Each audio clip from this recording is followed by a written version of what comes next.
Bonjour à tous et bienvenue sur la chaîne Investir. Le temps de l'impôt sur le revenu approche. Bientôt, vous allez devoir remplir vos déclarations et nous allons voir comment est imposé le revenu que vous allez tirer d'un PEA, le fameux plan d'épargne action. Avant tout, le PEA, comme je vous l'ai dit, le plan épargne action, c'est un produit d'épargne qui est destiné à être investi en bourse. Les gains que vous allez réaliser dans le cadre de votre PEA sont des dividendes, des plus-values et d'autres produits et vont être exonérés d'impôts sur le revenu.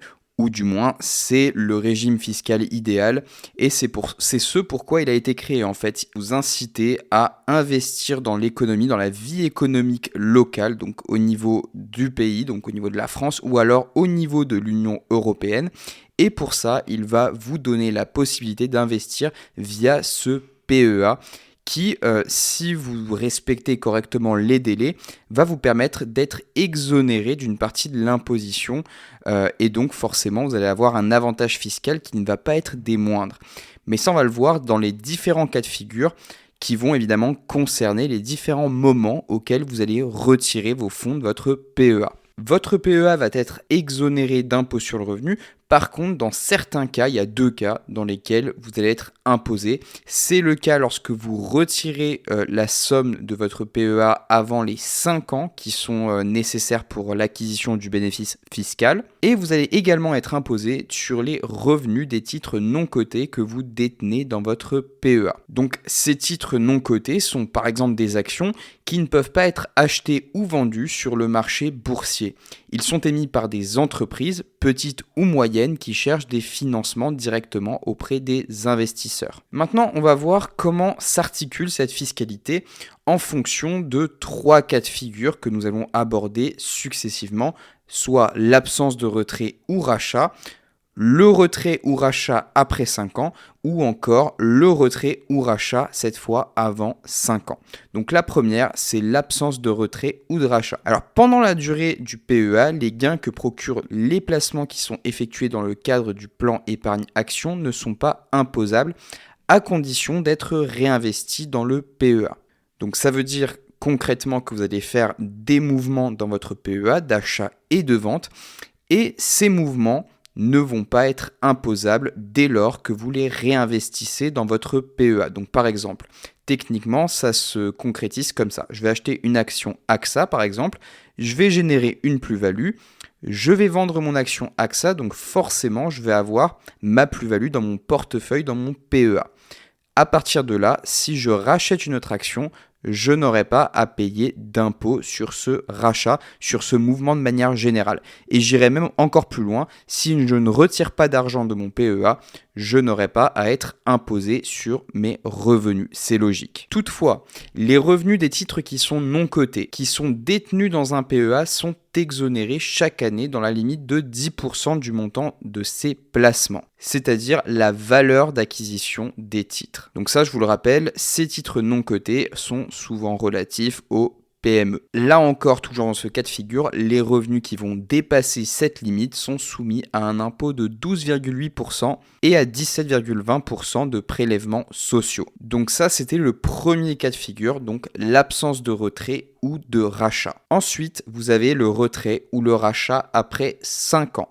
Ça veut dire que si vous retirez de l'argent de votre PEA après 5 ans, les gains de votre PEA sont exonérés d'impôt sur le revenu. Donc ça, c'est l'objectif fiscal du PEA. C'est-à-dire, le PEA va vous permettre d'investir dans des entreprises au niveau local ou européen et en contrepartie, vous allez bénéficier d'une défiscalisation. Attention toutefois, les revenus des titres non cotés qui sont détenus dans le PEA sont exonérés chaque année dans la limite de 10% du montant des placements. C'est la même chose qu'auparavant. Vous pouvez également décider de faire un retrait total ou partiel de votre PEA sans que celui-ci ne soit clôturé. Et ce retrait peut aussi se faire sous forme d'une rente viagère. Donc vous pouvez choisir de faire un retrait total ou partiel au sein de votre PEA et celui-ci ne sera pas forcément clôturé si vous n'en faites pas la demande.